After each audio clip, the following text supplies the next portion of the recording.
120 вработени со договор на дело во Прилепската болница од денеска останаа без работа.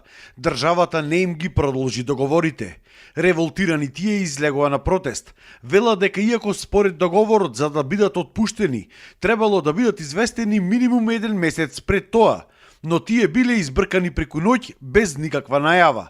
Бараа да им се плати месец јануари, затоа што според договорите тие биле вработени во болницата до 31.12.2024.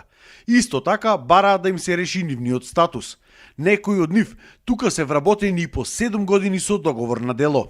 Немаме здравство, немаме пензиско, немаме ништо. Сите министри обетува, премиери кој ќе дојди.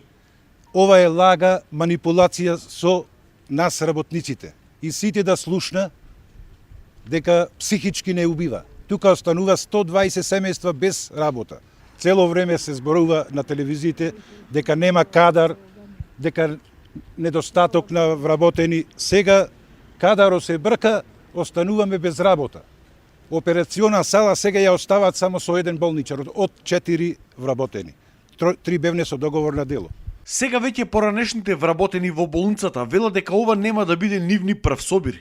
Ќе протестирали и понатаму се до конечно решавање на нивниот статус. Најпрво да ни се реши статусо, оти овде има и самохрани родители, со деца имаме со посебни потреби, со аутизам, со посебни потреби.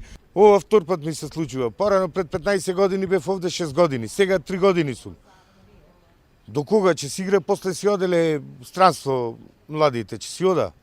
Од државата си ода, од ништо друго. Од Прилепската болница велат дека се немоќени околу целата ситуација, затоа што немаат согласност од државата за нови вработувања. Недостигот од кадар во моментов го решавале со реорганизација на работата на постојниот персонал. А дали на некои од овие вработени со договор на дело, во иднина ќе им биде продолжен договорот, останува неизвестно.